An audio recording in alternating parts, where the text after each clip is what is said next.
Pressure is a Roblox horror game that's popped up as a sleeper hit for a few months now, and for good reason. It's a horror game made in the same style as Doors, but it takes the gameplay loop of Doors and cranks it up to 11.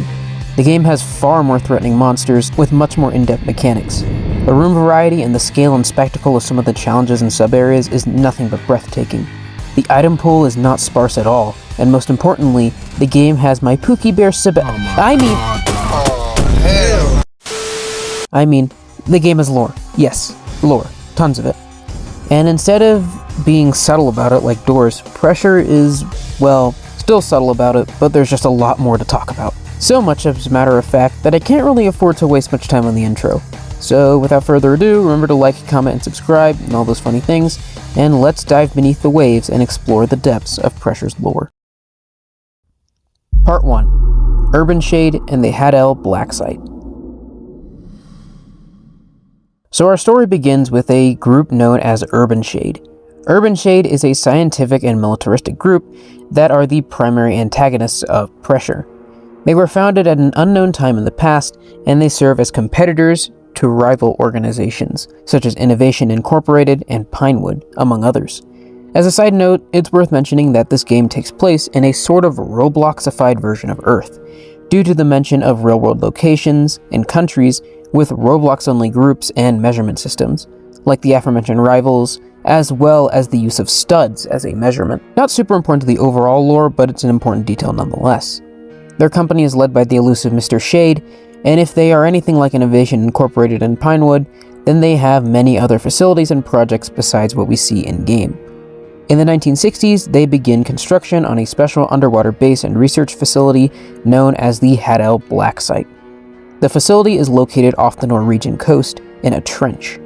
But this is no ordinary ocean trench. You see, ordinarily, ocean temperatures and pressures... Sorry, I had to get that out of my system. Sorry. Anyways, normal conditions that far below sea level would instantly kill a person, and make construction efforts nearly impossible. But then Urban Shade made an incredible discovery, the Let Van Zone.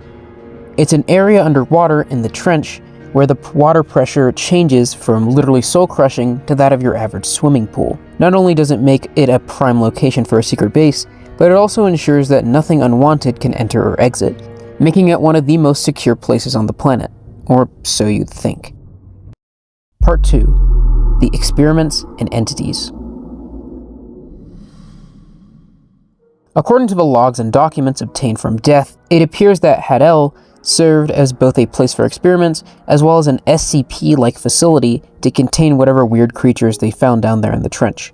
Their experiments seemed focused on creating super soldiers and super powerful creatures, like beings that could kill someone with eye contact or humans that could breathe underwater, stuff like that.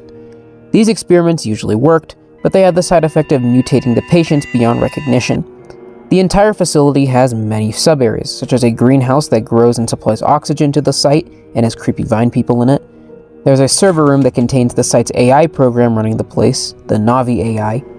There's also the Trench Bleeder Titans, gigantic robots powered by the AI who mine materials and resources from the trench.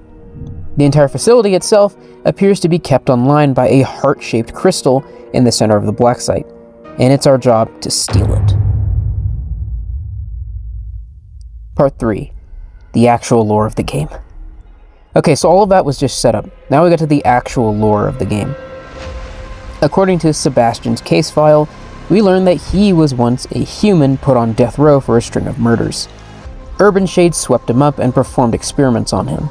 Angry due to this, and also the fact that his crimes were false convictions, Sebastian caused a massive containment breach, allowing all entities to roam wild in the facility, causing everything to really hit the fan.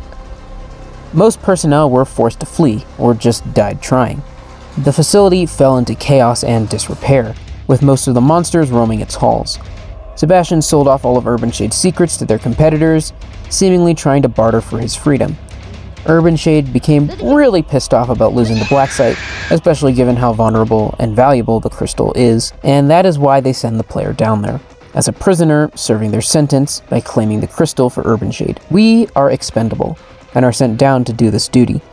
Sebastian, I guess, pities us and presumably works for someone else, and over time, he provides us with information on the entities when we die more to them. His motives are questionable, but I do believe that he is on our side. I mean, look at this face. Can this guy really hurt you? One question, though, is whether or not we actually die in the game or not. I mean, he says that we do, but he also recognizes us when we pass through again, and it's possible that he possesses the ability to save us from the brink of death. Or perhaps we're in a time loop. I couldn't tell you. As of this time, the game currently is unfinished, with it ending with us having to face off with a boss of some sort before finally leaving the black site with the crystal. As to who this boss could be, it could either be the Trench Bleeder, a new monster, or maybe Sebastian himself, not wanting us to return the crystal to Urban Shade, because of all the power it has and what more evils Urban Shade could do with it.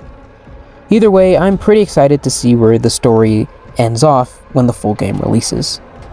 But anyways, that's all I really got for now. Remember to like and subscribe for more videos like this one, and I'll see you guys next time. Bye.